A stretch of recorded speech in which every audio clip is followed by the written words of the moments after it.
સંભળાતી જાય. હે કૃપાનાથ, આપને મળવા માટે આ જીવ તડપી રહ્યો છે.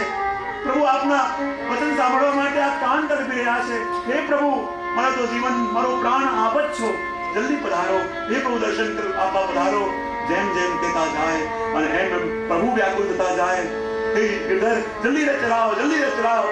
ચાલતો જાય છે અને દાસજીના એક એક શબ્દો વધારે ને વધારે સ્પષ્ટ રીતે શ્રીનાથજી બાવાને સંભળાતા જાય છે. પૂર્ણ શશી મુખ દેખ કે લાલ ચિત ચોટ્યો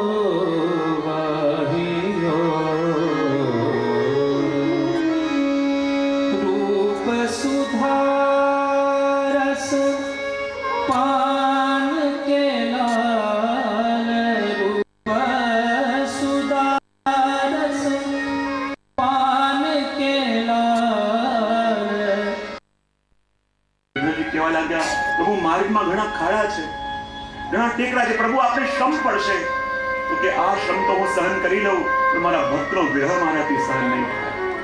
મને પીડા થશે, મારાથી સહન થશે, પણ મારો ચતુર્ભુજ यदि વિરહની અંદર તડપી તડપીને જો મરી જશે તો એ મારાથી સહન નહીં થાય. હું મારી પીડા સહન કરી શકું, મારા ભક્તોનો તાપ સહન ન કરી શકું. ને જ્યાં રથ ધીમે ધીમે પ્રતિક્રાની પાસ આવવા લાગ્યો અને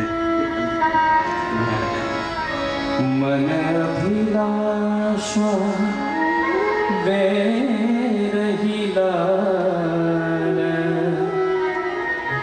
लागत नैन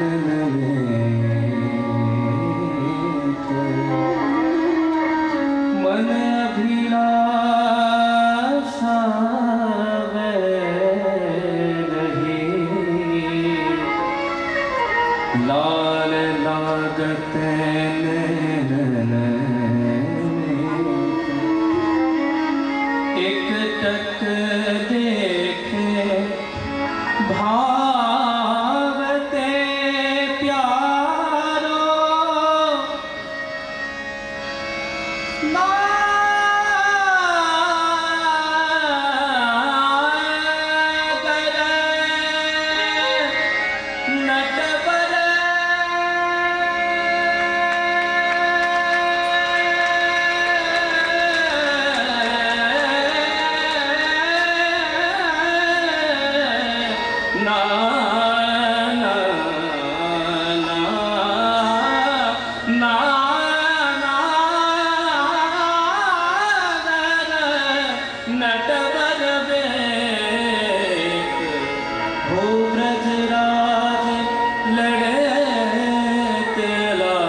શ્રીજીને પણ વશ કરીને ખેંચવા વાળા પ્રભુ તો વેણુ વગાડીને ભક્તોને ખેંચીને લાવે.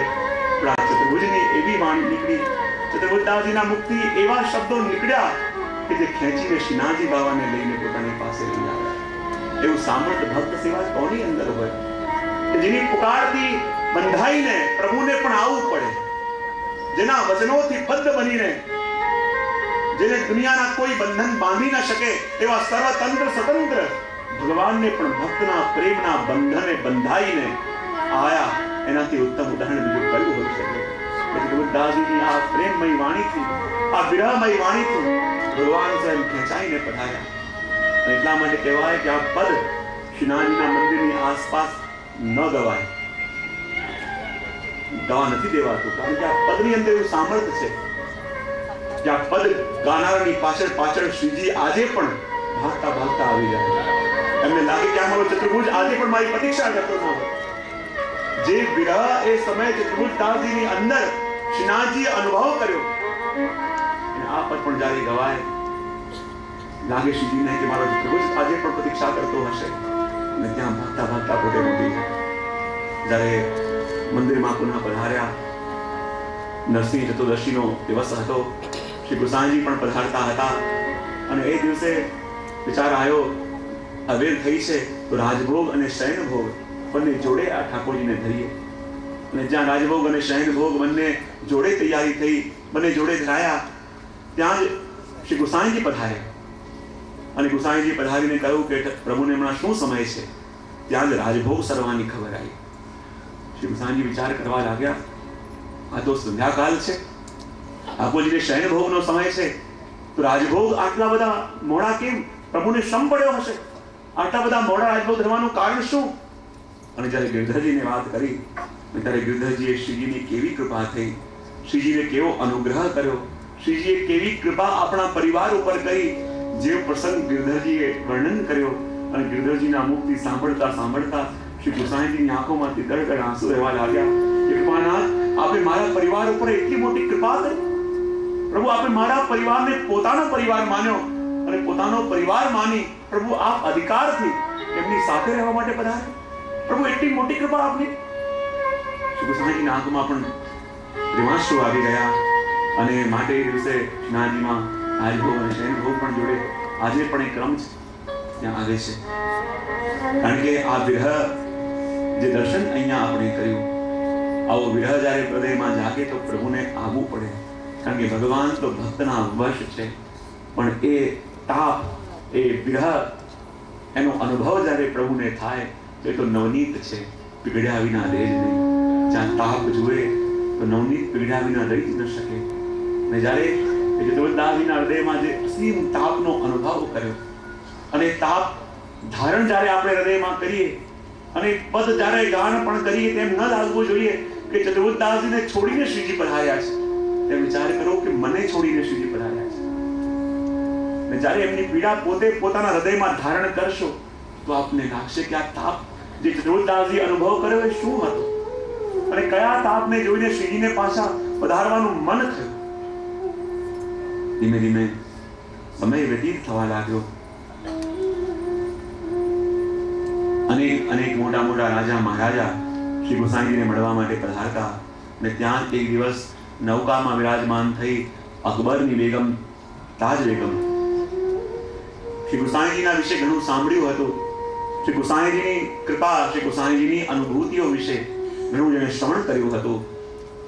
શ્રી ગુસાઈજીની પાસે ગુસાઈજીને મળવા માટે નૌકામાં બેસીને આવી અને નૌકામાં બેસીને આવી તો ખરા, ગુસાઈજીને વંદન કર્યા, દંડવત પ્રણામ કર્યા. શ્રી ગુસાઈજી આવવાનું કારણ પૂછ્યું.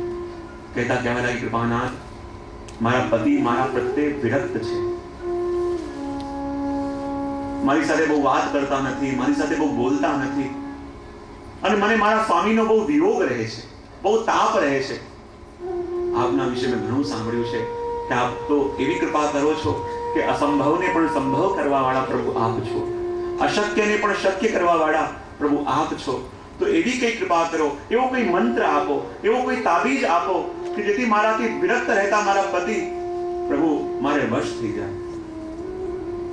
અને જ્યાં ગુસાઈજી આ વાત સાંભળી અને કાગળની અંદર કંઈક લખીને એને આપી દ્વારા પાસે આપ્યો હતો ઉપદેશ, પણ ઉપદેશ ન માન્યો, એને લાગ્યું મંત્ર છે અને ગળામાં પહેરી લીધું.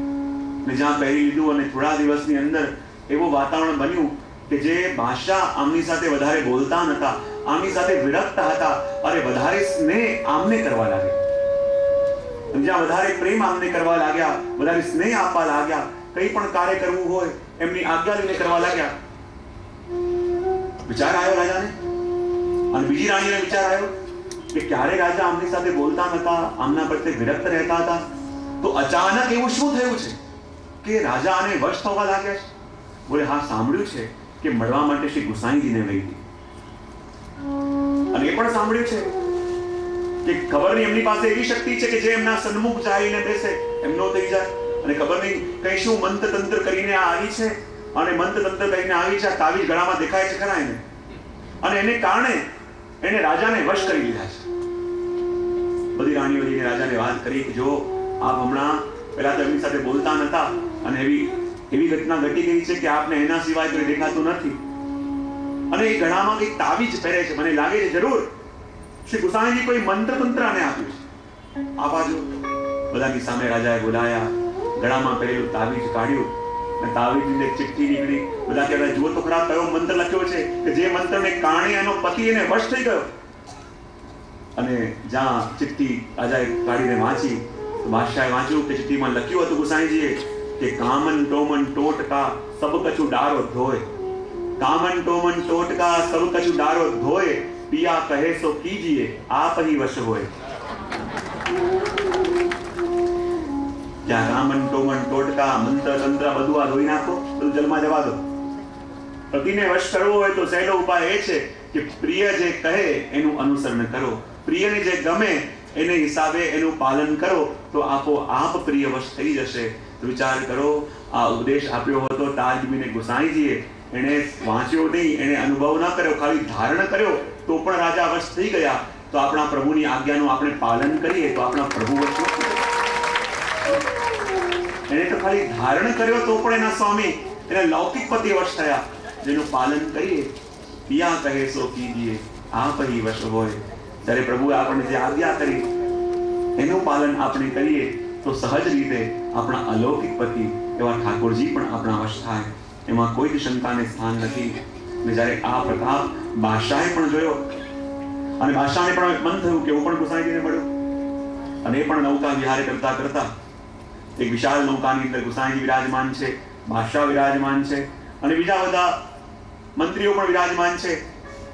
બાદશાહ કહેવા લાગ્યો કે ખરેખર આપ તો બહુ પ્રતાપી છો, આપની ઉપસ્થિતિથી જ ભૂમિ પાવન થઈ જાય છે. આપે જે વસ્તુ, જે મંત્ર લખીને આપ્યો, ખરેખર એનાથી મારી આંખો પણ ખુલી ગઈ. આપની બંદગીમાં, આપની ખિદમતમાં હું મારા તરફથી કંઈક અલ્પ ભેટ આપવા માંગુ છું. એમ વિચાર કરી એક કિંમતી હીરો, એક કિંમતી રત્ન બાદશાહે ગુસાઈજીને ભેટ કર્યો. શ્રી ગુસાઈજીએ કહ્યું, બાદશાહ તે આ રત્ન મને આપી દીધો? બોલે આપી દીધો. વિચાર કરી લે, તે મને આપી દીધો? બોલે આપી દીધો. ફરી કહ્યું, બતા તે મને આપી દીધો? બોલે આપી દીધો. એટલે મારો છે? બોલે હા. અને જ્યાં રાજાએ હા પાડી, ગુસાઈજીએ કિંમતી રત્ન લઈને શ્રી યમુનાજીમાં પધરાવી દીધો. અને જ્યાં યમુનાજીમાં પધરાવી દીધો, બાદશાહને ન ગમ્યું. અરે આટલો કિંમતી હીરો હતો, મારા પુરખોનો હતો, અને આટલા કિંમતી રત્ન મેં આપને ભેટ આપ્યો કે કદાચ કે સદુપયોગ કરશો, ક્યાંક સારી જગ્યાએ પધરાવશો, ક્યાંક પ્રભુને ધરાવશો. અને આપે કંઈ ના કર્યું. જ્યારે મેં રત્ન આપને આપ્યું અને આપે યમુનાજીમાં પધરાવી દીધું. શ્રી ગુસાઈજી કહે, હજી બાદશાહને શ્રી યમુનાજીના સ્વરૂપનું જ્ઞાન નથી અને એમ દુઃખ થાય છે કે મેં યમુનાજીમાં રત્ન પધરાવી દીધું. બોલે રત્ન તારે જોઈએ છે? બોલે હા, આટલો કિંમતી રત્ન હતો એ કે આમ આનો તો સાધારણ થોડી હતો. મેં યમુનાજીમાં પધરાયો અને તને એમ લાગે છે કે તારો રત્ન ગયો? બોલે હા, એમ જ લાગે છે મને તો. તારે રત્ન જોઈએ? આમાં જ્યાં રાજા પાસે આવ્યો, શ્રી ગુસાઈ યમુનાજીમાં આમ હાથ કરીને બહાર કાઢ્યો તો એ જે રાજાનો રત્ન હતો એના કરતા અનેક ગુણા કિંમતી રત્નો શ્રી ગુસાઈના હાથમાં હતા. બધા આમાં તારો રત્ન કયો? રાજા લંગ થઈ ગયો કે મેં જે રત્ન આપ્યો હતો એના કરતા તો આ અનેક ગુણા કિંમતી રત્નો છે, જે યમુનાજીની એક એક રજની અંદર છે, એક એક કણની અંદર છે. જ્યાં યમુનાજીની એક એક રજની અંદર મારા આ હીરા કરતા પણ કિંમતી રત્નો સમાતા હોય. આ તો મારું અજ્ઞાન હતું કે હું શ્રી યમુનાજીના સ્વરૂપને જાણી ન શક્યો, યમુનાજીના સ્વરૂપને ઓળખી ન શક્યો. એના પછી દિલ્હીમાં આપનું રાષ્ટ્રીય સન્માન કર્યું. ગોકુલ, મહાવન ઇત્યાદિ જે સ્થાનો છે એનો સંપૂર્ણ અધિકાર શ્રી ગુસાઈજીને આપ્યો. અને થોડા જ સમય પછી આપના આવજી પદ્માવતીજીને ત્યાં સપ્તમલાલજી શ્રી ઘનશ્યામલાલજીનું પ્રાગટ્ય થયું. ધીમે ધીમે સમય વ્યતીત થવા લાગ્યો. એક દિવસ જે ઠાકોરજીના કુપ્રિય સખા અને જેની સાથે ઠાકોરજી ખેલવા પધારતા અને એ ગાયોની રક્ષા કરતા એવા ચારક જે ગ્વાલા હતા, એમાંના જ એક ગ્વાલ એટલે કૃષ્ણદાસ. અને કૃષ્ણદાસ હતા કુમ્મનદાસજીના પુત્ર. એકવાર શ્રીનાથજીની ગાયોને લઈને એ વનમાં ચરાવવા ગયા હતા. અને જ્યારે વનમાંથી એ ગાયોને ચરાવીને પાછા આવતા હતા, સંધ્યાકાળ થયો, અંધારું થવા લાગ્યું. વિચાર કરવા લાગ્યો, કૃષ્ણદાસ આજે પાછા વળતા ઘણું મોડું થઈ ગયું. આ વનની અંદર ઘણા બધા હિંસક પશુઓ છે અને આ તો મારા શ્રીજીની ગાય છે. આ તો એ ગાય છે જેની સાથે મારા શ્રીજી ખેલે છે. મારી ગાયને કોઈ હિંસક પશુ પરેશાન ન કરે એમ વિચાર કરી જલ્દી જલ્દી ગાયોને હાંકવા લાગ્યા. પણ એમાં એક ગાય તો દુષ્ટ હતી એ ધીમે ધીમે ચાલતી હતી. બધી ગાયો તો આગળ નીકળી ગઈ, પણ આ ગાય ધીમે ધીમે ચાલતી હતી અને આગળ આગળ રક્ષા કરવા માટે કૃષ્ણદાસ ચાલે. આ તો મારી શ્રીજીની ગાય છે, તેનું દૂધ મારા શ્રીજી આરોગે છે, તેની સાથે મારા શ્રીજી ખેલે છે. કદાચ કોઈ પશુ આવી જાય તો મુશ્કેલ ના થઈ જાય. ને એમ ચાલતા ચાલતા જાય ને જ્યાં અંધારું થવાની તૈયારી, ત્યાં સામેની ઝાડીમાંથી એક વાઘ નીકળ્યો. અને જ્યાં સામે ઝાડીમાંથી વાઘ નીકળ્યો અને આ હૃષ્ટપુષ્ટ ગાયને જોઈ અને આક્રમણ કરવા માટે જ્યાં ગાયની ઉપર તરાપ મારવા જાય, કૃષ્ણદાસજી જરૂર સહન ન થયું. અરે દુષ્ટા શું કરી રહ્યો છે? અમારા શ્રીજીની ગાય છે, આ તો એ ગાય છે જેની સાથે મારા શ્રીજી ખેલે છે, તું એને મારવા આવી રહ્યો છે? અને ગાયની સામે આવીને દંડ ઉભા થઈ ગયા કે તારે ખાવો તો મને ખા, પણ આ શ્રીજીની ગાયને હું તને કંઈક કરવાની દઉં. મારા શ્રીજી કોની સાથે ખેલશે? મારા શ્રીજી કોનું દૂધ પીશે? મારા શ્રીજીની પ્રિય ગાય છે. અને જ્યાં કંઈ બોલવા જાય અને વાઘે ગાયની ઉપર તરાપ મારી, પોતાની લાકડી લઈને વાઘની ઉપર ફટકારી અને જ્યાં વાઘની ઉપર લાકડી વાગી એને ગાયને છોડી અને કૃષ્ણદાસજીની ઉપર આક્રમણ કર્યું. અને કૃષ્ણદાસજીની ઉપર આક્રમણ કરી લડતા રહ્યા અને ગાયની ગાય જા અહીંયાથી, ગૌ જા, ગૌ જા એમ કહેને કરીને ગાયને હાંકતા હાંકતા મોકલી દીધી. વાઘ એમને ખાતો રહ્યો અને કૃષ્ણદાસજી કહેવા લાગ્યા, ગાય જલ્દી જા, ગૌ તું જા. ગાયને તો કહેને કરીને નથી રવાના કરી દીધી અને પોતે પોતાનું બલિદાન આપીને આગળ વાઘે કૃષ્ણદાસજીને ફાડી ખાધા. અને શ્રીનાથજીની ગાય પાછી ગૌશાળામાં ગઈ અને ત્યાંથી કોઈ સમાચાર લઈને આવ્યું કે બાળક અનર્થ થઈ ગયું. અને ત્યાં સુધી પહેલા ખબર પડી કુંભનદાસજીને કે એમના પુત્રને વાઘ ખાવા આવ્યો અને ગાયની રક્ષા કરતા કરતા એમના પુત્રને વાઘે ખાઈ નાખ્યો. એમના પુત્રનું મરણ થયું છે. અને એ વખતે જીવનમાં પહેલી વાર કુંભનદાસજીના આંખમાંથી અશ્રુ આવ્યા. આંખમાંથી દર્દ આંસુ વહેવા લાગ્યા. મૂર્છિત થઈને ઢળી પડ્યા. અને જ્યાં મૂર્છિત થઈને ઢળી પડ્યા, સાધારણ લોકો તો એમના ભગવદીઓના ભાવને શું સમજે? કહેવા લાગે જો મોટા ભગવદી બનતા હતા, મોટા વૈષ્ણવ બનતા હતા, પણ જો આ સંસારનું દુઃખ કેવું છે, પુત્ર મરણનું દુઃખ કેવું છે કે એમાં મોટા મોટા ભક્તો પણ છૂટી શકતા નથી. જો પુત્રનું મરણ થયું અને ક્યાં ફૂટી ફૂટીને રડી રહ્યા છે, ત્યાં જ ગુસાઈજી પધાર્યા. કહેવા લાગ્યા, અરે તમે શું જાણો એમને? તમે કુંભનદાસજીને શું ઓળખો? અને કોઈ પણ ભગવદીના ભાવને જાણ્યા વિના, ભગવદીના ભાવને સમજ્યા વિના તમે એની નિંદા કરો છો? તમે કુંભનદાસજી જેવા ભક્તને શું જાણો? કુંભનદાસ એટલા માટે નથી રડતા કે એમના પુત્રનું મરણ થયું છે. કુંભનદાસ એટલા માટે નથી રડ્યા કે એમના પુત્રને વાઘે મારી નાખ્યો. કુંભનદાસ તો એટલા માટે રડે છે કે પુત્રનું મરણ થયું, સૂતક પડ્યું અને પ્રભુની સેવા છૂટી. જ્યાં ગુસાઈજી આવીને કહ્યું, કુંભનદાસ ફિકર ન કરો, चिंता न करो, कल मंदिर में आइयो, तुमको दर्शन करावेंगे. ने જ્યાં આટલી વસ્તુ કહી અને જાણે કોઈ મૃત શરીરની અંદર કોઈ પ્રાણ પૂરી દીધા હોય એમ કુંભનદાસ ઉભા ગયા. क्यों लगे कृपानाथ, आपके भक्तन की बात आपके अलावा प्रभु कौन जाने? अपना भक्तों की बात प्रभु अपना सिवाय कौन जानी શકે છે? અને જ્યારે નાના સમય બોલાવ્યા, ઝારીજી વડા કરીને અને સુતકીની બારીમાંથી કુંભનદાસજીને દર્શન કરાયા. જાતિ આપણા હવેલીઓમાં સુતકીની બારી હોય છે, જે સમય ઝારીજી ન હોય દર્શન કરીએ, પણ દર્શન કરવાનો આગ્રહ પણ રાખીએ. જો કુંભનદાસજી જેવો તાપ થતો હોય તો ભાવનું અનુકરણ ક્યારે ન થાય, અવસ્થાનું અનુકરણ ક્યારે ન થાય. કુંભનદાસજી જેવો તાપ થતો હોય, કુંભનદાસજી જેવી પીડા આ હૃદયમાં અનુભવ થતી હોય કે પ્રભુના દર્શન નહીં થાય મારું શું થશે? પ્રભુના દર્શન નહીં થાય તો પોતાના જીવનની જે કલ્પના પણ ન કરી શકતો હોય એવી અવસ્થા જો પ્રાપ્ત થઈ હોય તો દર્શનનો આગ્રહ રાખો. બાકી ભગવદીઓના ભાવનો ક્યારે પણ ઢોંગ નહીં કરવો, ભગવદીઓના ભાવનો ક્યારે પણ અનુકરણ કરવાનો પ્રયત્ન નહીં કરવો. રીતનું અનુકરણ થાય, કોઈ પ્રીતનું અનુકરણ ક્યારે પણ ન થાય. અને આપણે પ્રીત તો લાવી શકતા નથી અને આ આડંબર કરવાનો જે ઢોંગ કરીએ છીએ, ક્યાં કુંભનદાસજીનો તાપ, ક્યાં કુંભનદાસજીનો ભાવ. અને જ્યારે ગુસાઈજી બિરાજતા હતા અને ગુસાઈની પાસે આવીને કહ્યું કે કૃષ્ણદાસજીને વાઘે મારી નાખ્યો છે, ને ત્યાં જ ગોપીનાથ ગ્વાલ આવીને ઉભા રહ્યા. અને જ્યાં એમણે સાંભળ્યું કે કૃષ્ણદાસજીને વાઘે મારી નાખ્યો છે, ગોપીનાથ ગ્વાલ કહેવા લાગ્યા, કૃપાનાથ કેવી રીતે હોઈ શકે? ક્યારની વાત છે? બોલે સાંજની. બોલે કેવી રીતે હોઈ શકે? જે વાતને 5-6 કલાક વીતી ગયા છે, આપ એમ કહો છો. પણ હમણાં જ્યારે હું ગૌશાળામાં ગયો અને મેં દર્શન કર્યું કે જે એ જ ગાય હતી, એ ગાયને શ્રીનાથજી બાબા દોતા હતા અને એની બિલકુલ પાસે કૃષ્ણદાસજી એ ગાયનું વાછરડું ખોળામાં લઈને ઊભા છે. આ દર્શન મેં કર્યા. આપ કેવી રીતે કહી શકો કે વાગે મારી નાખ્યો? શ્રી ગુસાઈજી કહે એ તો શ્રીનાથજી બાવાની ગાયની રક્ષા કરતા કરતા ગયા છે. અને જ્યારે જીવ આ દેહનો ત્યાગ કરીને જાય ત્યારે ગાયની પૂંછ પકડીને તો વેતરણીને પાર કરે છે.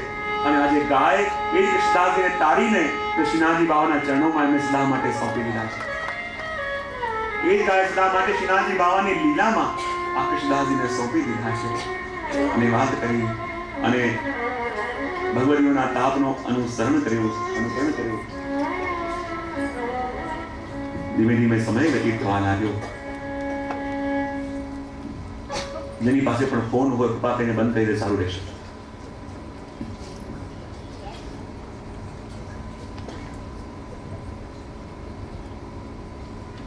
કૃષ્ણ ગોવિંદ ગોવિંદ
જ્યારે ભગવત કથાનો પ્રવાહ ચાલતો હોય એટલી સાવધાની રાખીએ કે પ્રવાહમાં ભંગ ન પડે.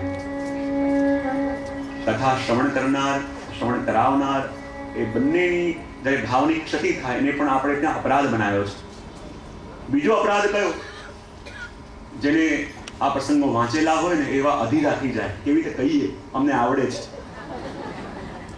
જ્યારે જેને સાંભળ્યો ન હોય ને તો એની અંદર એ વખતે એક આતુરતાનો ભાવ આવે, અને આતુરતાનો ભાવ આવે એટલે લોઢું ગરમ, અને લોઢું ગરમ થયું અને આ જ્યારે શબ્દોનો એક ચિત્રણ એના ઉપર આપવામાં આવે તો સદા માટે છપે, પણ કે જો હવે આ આવશે એટલે ઉપર પાણી ઢોળું કહેવાય. તો એ બીજો મોટામાં મોટો અપરાધ કહેવાય. પ્રસંગ પોતે કેવો હતો ભાઈને કહી શકે, અહીંયા વાંધો નથી, અંદર રંગનાટ ના થાય તો સારું. જો હવે આ આવશે, જો આમ થશે, જો આમ થશે, સાબિત કરવા માંગતા અમને આવડે છે, બસ માની લીધું છે, બધાને બહુ સરસ આવડે છે, ને મનનું મન મારે તો સારું. બોલી કૃષ્ણ કનૈયા. શ્રીનાથજી બાબા અલગ અલગ લીલાઓ દ્વારા જે અલગ અલગ જીવોની ઉપર કૃપા કરી રહ્યા છે, અને એમાં એકવાર ગોવિંદ સ્વામી શ્રીનાથજીની સાથે ખેલવા માટે પધાર્યા અપ્સરાકુંડ, અને અપ્સરાકુંડમાં જ્યાં અલગ અલગ ખેલ શ્રીનાથજી બાબા ગોવિંદ સ્વામી સાથે ખેલી રહ્યા હતા, ક્યારેક એમને ઘોડો બનાવીને પોતે ઉપર બેસે, ક્યારેક ખેલતા ખેલતા વૃક્ષ ઉપર ચડે, ક્યારેક પાછા વૃક્ષમાંથી નીચે કૂદે, અને ક્યારેક ક્યારેક અલગ અલગ લીલાઓ કરતા હતા. અને બહુ વાર થઈ, રાજભોગનો સમય થઈ ગયો. ગોવિંદ સ્વામીને યાદ આવ્યું, અરે આ તો રાજભોગનો સમય થઈ ગયો અને હજી શ્રીજી બાબા અહીંયા જ. ત્યાં મુખિયાજી રાહ જોઈને બેઠા હશે કે શ્રીનાથજી પધારે પછી હું ભોગ ધરું, અને એમ વિચાર કરી શ્રીનાથજી બાવાની સાથે જલ્દી જલ્દી મોકલ્યા શ્રીનાથજી બાવાને. અને જેવા મંદિરે પહોંચ્યા સમાચાર મળ્યા કે હમણાં રાજભોગ સરી ગયા. ગોવિંદ સ્વામી તો એવા ગુસ્સે થયા કે શ્રીનાથજી બાવા તો મારી સાથે ખેલતા હતા, મારી સાથે લીલા કરતા હતા, તો અહીંયા તમે ભોગ ધર્યા કોને? અને કહો છો ભોગ સરી ગયા. જ્યારે શ્રીનાથજી બાવા મારી સાથે હતા તો પછી અહીંયા જેને ભોગ ધરાય કોણ હતું? એવું કરો, હું કઈ સાંભળવા તૈયાર નથી, પાછો રાજભોગ ધરો, પાછી બધી સામગ્રી સિદ્ધ કરો. મારા શ્રીનાથજી બાવા ભૂખ્યા રહી ગયા છે. મુખ્યાજી કહે અમે અહીંયા ત્યાંના સેવામાં છીએ, અહીંયા શ્રીનાથજી બાવા સામે બિરાજતા હતા, ને સામે બિરાજતા અમારા પ્રભુને અમે અમારા હાથે રાજભોગ ધર્યો છે, અને આપ કહો છો શ્રીજી બાવા ભૂખ્યા રહી ગયા? બોલે અહીંયા ભલે હોય પણ શ્રીનાથજી બાવા મારી સાથે પણ હતા, અને ત્યાં ખેલતા હતા, અને એમને ભૂખ લાગી છે, અને તમે એમની પ્રતીક્ષા પણ ન કરી અને રાજભોગ સરાઈ દીધા. વારે વારે બંનેમાં બહુ ચર્ચા થઈ, ઘણા સમજાવવા પણ લાગ્યા કે પ્રભુ તો અખિલ બ્રહ્માંડના નાયક છે. જેમ રાસ વખતે ઠાકોરજી અનંત સ્વરૂપો ધારણ કરીને અનંત ગોપીજનો સાથે લીલા કરી હતી, એમ આજે પણ ઠાકોરજી અલગ અલગ સ્વરૂપ ધારણ કરીને અને અલગ અલગ પ્રકારે લીલા કરે. અહીંયા પણ પ્રભુ વિરાજતા હતા અને તમારી સાથે પણ પ્રભુ હતા. ગોવિંદ સ્વામી કે હું કંઈ સાંભળવા તૈયાર નથી, હમણાં ને હમણાં બધી સામગ્રી સિદ્ધ કરો, રાજભોગ ફરી સાજો, ઠાકોરજીને ભોગ ધરો, એના સિવાય હું કંઈ સાંભળવા તૈયાર નથી. અને ગોવિંદ સ્વામીનો વખતે પ્રભાવ એવો હતો, એમની વાત કોઈ ટાળી ન શકે. પાછી બધી સામગ્રી સિદ્ધ થઈ, પાછો રાજભોગ ઠાકોરજીને ધરાયો. કેટલાક લોકોને ન ગમ્યું કે આ કેવી લીલા, આ કેવી જીત. જ્યારે બધાએ પોતાના હાથે ઠાકોરજીને ભોગ ધર્યા છે, રાજભોગ તો આવી ગયા, શ્રીજી બાબા આરોગ્યા પણ છે, તો પાછો રાજભોગ કેમ અડવાયો? ગુસાજી પાસે ફરિયાદ ગઈ. ગુસાજીને કહ્યું, જો કૃપાનાથ, આજે ગોવિંદ સ્વામી તો આટલા જ્ઞાની છે, આટલા મોટા વિદ્વાન છે, તો આટલી મોટી ગલતી એમને કેવી રીતે કરી? ભગવાન જ્યારે અખિલ બ્રહ્માંડના નાયક છે અને અનંત સ્વરૂપો ધારણ કરી શકે, તો એક સ્વરૂપ તો અહીંયા બિરાજતું હતું જેને રાજભોગ આયા, અને એક સ્વરૂપ ગોવિંદ સ્વામી સાથે ખીલા પધાર્યું હતું, તો પછી ઠાકોરજીને પાછો રાજભોગ ગુસાઈજી એમને કેમ ધરાયો? તો શું ગોવિંદ સ્વામીનો અપરાધ નથી? શ્રી ગુસાઈજી કહે, જો તમે તમારા ભાવથી જાણો છો, પણ ગોવિંદ સ્વામીને ક્યારેય ટોકતા નહીં. એ વાત ઠીક છે કે જે સ્વરૂપ મંદિરમાં બિરાજતું હતું એને રાજભોગ અરોગ્યો, પણ જે સ્વરૂપ ગોવિંદ સ્વામી સાથે ખેલતું હતું એ તો ભૂખ્યું રહી ગયું ને, એમણે તો કંઈ અરોગ્યું નથી. મળે પાછો રાજભોગ એ સ્વરૂપે અરોગ્યો કે જે ગોવિંદ સ્વામીની સાથે વનમાં ખેલતું હતું. આપણે પણ વિચાર કરીએ, ભાગી ભાગીને અનેક તીર્થોમાં જઈએ, ત્યાં જઈને મનોરથ કરીએ, આમ કરીએ, પેલું કરીએ, પણ જે સ્વરૂપ આપણા ઘરમાં આપણી સાથે ખેલી રહ્યું છે, ક્યારે એનો વિચાર કર્યો છે? જે સ્વરૂપ આપણા ઉપર કૃપા કરીને આપણા ઘરમાં બિરાજે છે, ક્યારે એની ફિકર આવી છે? ક્યારે એની સુધી આવી છે? ક્યારે એની ચિંતા થઈ છે? તો બીજા બધા સ્વરૂપોની તો આપણે ચિંતા કરીએ છીએ અને કરવી પણ જોઈએ. તો વૈષ્ણવ કોને કહેવાય? જે ખાલી આંખો બંધ કરીને પ્રભુનું સ્મરણ કરે એ વૈષ્ણવ નહીં, પણ આંખો ખોલીને પ્રભુનું કાર્ય પણ કરે એ વૈષ્ણવ. ખાલી આંખો બંધ કરીને બેઠી રહી બેસાડીને ભાવનો મારે છે ના, કાર્ય પણ કરવું પડે, પ્રભુની સેવા પણ કરવી પડે. આપણા વૈષ્ણવ યુદ્ધ કરવા પણ ગયા છે પ્રભુની રક્ષા માટે, સિંહ સાથે યુદ્ધ પણ કરી લીધું છે. અને જ્યાં ઠાકોરજીની ગાય ઉપર આપત્તિ હોય ને હાથ જોડીને બેસીને તો ભાવનો માર્ગ છે, આમાં શું થાય? એ વૈષ્ણવ ના કહેવાય. પ્રભુનું બંધ આંખે સ્મરણ કરે એ પણ વૈષ્ણવ છે, અને આંખો ખોલીને જાગૃત થઈને પ્રભુનું કાર્ય